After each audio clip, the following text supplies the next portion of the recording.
শেরপুর জেলা বিএনপির যুগ্ম আহ্বায়ক ও জেলা যুবদলের সভাপতি মোহাম্মদ শফিকুল ইসলাম মাসুদ এমপি মনোনয়ন না পাওয়ায় তার কর্মী, সমর্থকেরা শেরপুর শহরে বিক্ষোভ মিছিল করেছেন।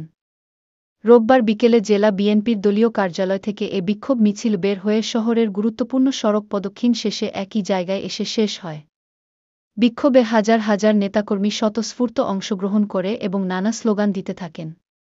বিক্ষুব্ধ নেতাকর্মীরা জানান, শফিকুল ইসলাম মাসুদ দলের ত্যাগী নেতা, তাকে মনোনয়ন না দিয়ে অন্য কাউকে দিয়েছে, যা আমরা মানতে পারছি না।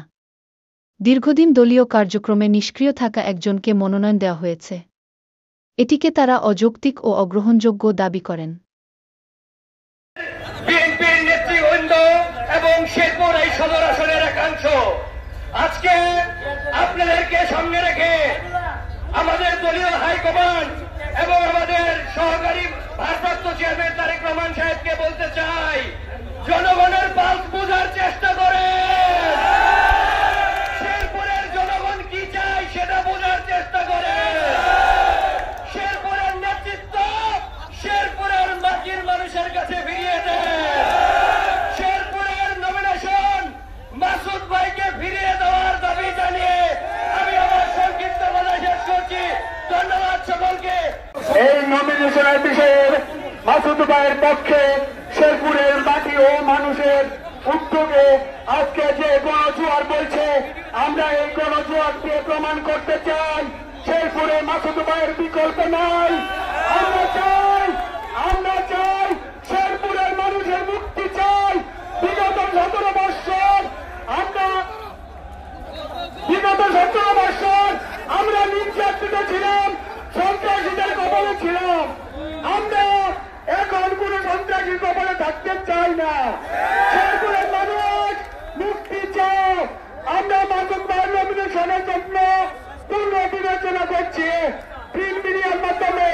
তারেক রহমানের কাছে আমাদের অনুরোধ, শেরপুরের মাটি ও মানুষকে বাঁচান। এই কথা বলে আমি আমার কথা শেষ করছি। আজকে আমাদের শেরপুর জেলা শেরপুর সদর 1 আসনের এই বিক্ষোভ সমাবেশের মূল লক্ষ্য হচ্ছে, আমাদের যে গত তারিখে যে মনোনয়নটি দিয়েছেন, সেই মনোনয়নে আমাদের শফিকুল ইসলাম মাসুদ সাহেবও তিনি প্রার্থী ছিলেন। তিনি তৃণমূলের নেতা। আমরা চাই শেরপুর সদর 1 আসনটি যিনি যোগ্য, মাঠে ঘাটে তৃণমূলে বেড়ে ওঠা, দুর্দিনে আমরা তাকে পেয়েছি, সেই দুর্দিনের নেতা শফিকুল ইসলাম মাসুদ সাহেবকে যেন আবার পুনর্বিবেচনার মাধ্যমে আমাদের দেশনায়ক জনাব তারেক রহমান সাহেব যেন আমাদের শেরপুর সদর 1 আসনটি শফিকুল ইসলাম মাসুদ সাহেবকে মনোনীত করে, এই আশাবাদ ব্যক্ত করে আমরা শেরপুর সকলের তৃণমূলের নেতা, আমাদের প্রাণের দাবি শেরপুর সদর 1 আসনটি আমরা সকলে একত্রিত হয়েছি আমাদের এই দাবিটি মানে পুনর্বিবেচনা করার জন্য। আমরা চাই এই বাংলাদেশ জাতীয়তাবাদী দল একটি বড় দল, এখানে প্রতিযোগিতা থাকবেই। তো আমাদের দাবি, যিনি যোগ্য, যিনি মাঠের নেতা, যিনি তৃণমূলের নেতা, তাকে যেন সর্বোচ্চ ধানের শীষের প্রতীক দিয়ে মনোনীত করে। সকলকে ধন্যবাদ। স্বেচ্ছাসেবক দলের নেতা, শেরপুর জেলা বিএনপির নেতা, জননেতা জনাব দেলোয়ার হোসেন কিষান সাহেব, প্রিয় বন্ধুরা আমার,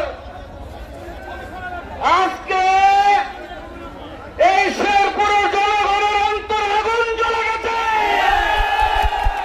আমাদের জনগণের প্রাপ্তি, জনগণের চাওয়া থেকে বঞ্চিত করা হয়েছে।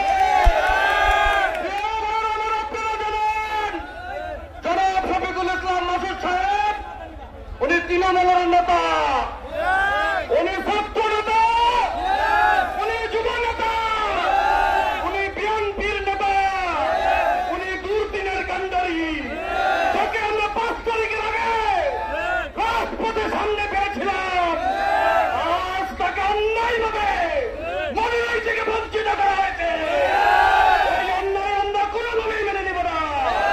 আমাদের দাবি, আমাদের একটাই দাবি, শেরপুর সদর 1 আসন মনোনয়নের ব্যাপারে পূর্ণ বিবেচনা করতে হবে। যদি আমাদের দাবি না মানা হয়, শেরপুরের জনগণ নিয়ে দুর্বার আন্দোলন করে চলে শফিকুল ইসলাম মাসুদকে এমপি বানিয়ে ছাড়বেন। ধন্যবাদ। বাংলাদেশ জিন্দাবাদ, বাংলাদেশ জাতীয়তাবাদী দল জিন্দাবাদ।